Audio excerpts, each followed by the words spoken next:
प्राचीन काल में एक गांव में एक सेठ जी रहते थे, जिनके 7 पुत्र थे। सातों पुत्रों के विवाह हो चुके थे। सबसे छोटे पुत्र की पत्नी श्रेष्ठ चरित्र की विदुषी और सुशील थी, परंतु उसका कोई भाई नहीं था। एक दिन बड़ी बहू ने घर लीपने के लिए पीली मिट्टी लाने के लिए सभी बहुओं को साथ चलने को कहा, तो सभी धलिया और खुरपी लेकर मिट्टी खोदने लगी। तभी वहाँ एक सर्प निकला, जिसे बड़ी बहू खुरपी से मारने लगी। यह देखकर छोटी बहू ने उसे रोकते हुए कहा, मत मारो इसे, यह बेचारा निरपराध है। यह सुनकर बड़ी बहू ने उसे नहीं मारा। तब सर्प एक ओर जाकर बैठ गया। तब छोटी बहू ने उस सर्प से कहा, मैं अभी लौटकर आती हूँ, तुम यहाँ से जाना मत। यह कहकर वह सबके साथ मिट्टी लेकर घर चली गई और वहाँ काम काज में फंसकर सर्प से जो वादा किया था उसे भूल गई। उसे दूसरे दिन वह बात याद आई तो सबको साथ लेकर वहाँ पहुँची और सर्प को उस स्थान पर बैठा देखकर बोली, सर्प भैया नमस्कार। सर्प ने कहा, तू भैया कह चुकी है, इसलिए तुझे छोड़ देता हूँ, नहीं तो झूठी बात कहने के कारण तुझे अभी डस लेता। वह बोली, भैया मुझसे भूल हो गई, उसकी क्षमा मांगती हूँ। तब सर्प बोला, अच्छा तू आज से मेरी बहन हुई और मैं तेरा भाई हुआ, तुझे जो मांगना हो मांग ले। वह बोली, भैया मेरा कोई नहीं है, अच्छा हुआ जो तू मेरा भाई बन गया।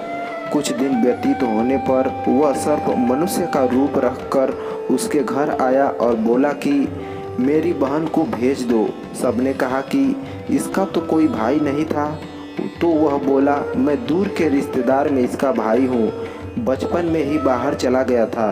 उसके विश्वास दिलाने पर घर के लोगों ने छोटी को उसके साथ भेज दिया। उसने मार्ग में बताया कि मैं वही सर्प हूँ, इसलिए तू डरना नहीं और जहाँ चलने में कठिनाई हो वहाँ मेरी पूँछ पकड़ लेना। इस प्रकार छोटी बहू उस सर्प के घर पहुँच गई। वहाँ के धन ऐश्वर्य को देखकर वह चकित हो गई। एक दिन सर्प की माता ने उससे कहा, मैं एक काम से बाहर जा रही हूँ, तू अपने भाई को ठंडा दूध पिला देना। उसे यह बात ध्यान न रहा और उसने गर्म दूध पिला दिया, जिससे उसका मुख बेतरह जल गया। यह देखकर सर्प की माता बहुत क्रोधित हुई, परंतु सर्प के समझाने पर शांत हो गई। तब सर्प ने कहा कि बहन को अब उसके घर भेज देना चाहिए। तब सर्प और उसके पिता ने उसे बहुत सा सोना चांदी जवाहरात वस्त्र आभूषण आदि देकर उसके घर पहुंचा दिया। इतना ढेर सारा धन देखकर बड़ी बहू ने ईर्ष्या से कहा, भाई तो बड़ा धनवान है, तुझे तो उससे और भी धन लाना चाहिए। सर्प ने यह वचन सुना तो सब वस्तुएं सोने की लाकर दे दी। यह देखकर बड़ी बहू ने कहा, यहाँ झाड़ने की झाड़ू भी सोने की होनी चाहिए। तब सर्प ने झाड़ू भी सोने की लाकर रख दी। सर्प ने छोटी बहू को हीरा मणियों का एक अद्भुत हार दिया था। उसकी प्रशंसा उस देश की रानी ने भी सुनी और वह राजा से बोली कि सेठ की छोटी बहू का हार यहाँ आना चाहिए। राजा ने मंत्री को हुक्म दिया कि उससे वह हार लेकर शीघ्र उपस्थित हो।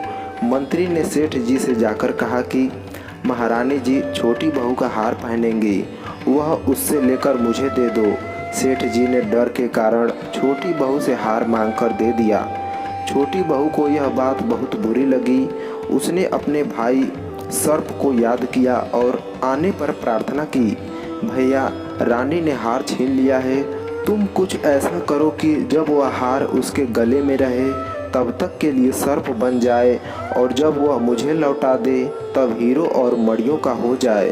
सर्प ने ठीक वैसा ही किया। जैसे ही रानी ने हार पहना वैसे ही वह सर्प बन गया। यह देखकर रानी चीख पड़ी और रोने लगी। यह देखकर राजा ने सेठ के पास खबर भेजी कि छोटी बहू को तुरंत भेजो।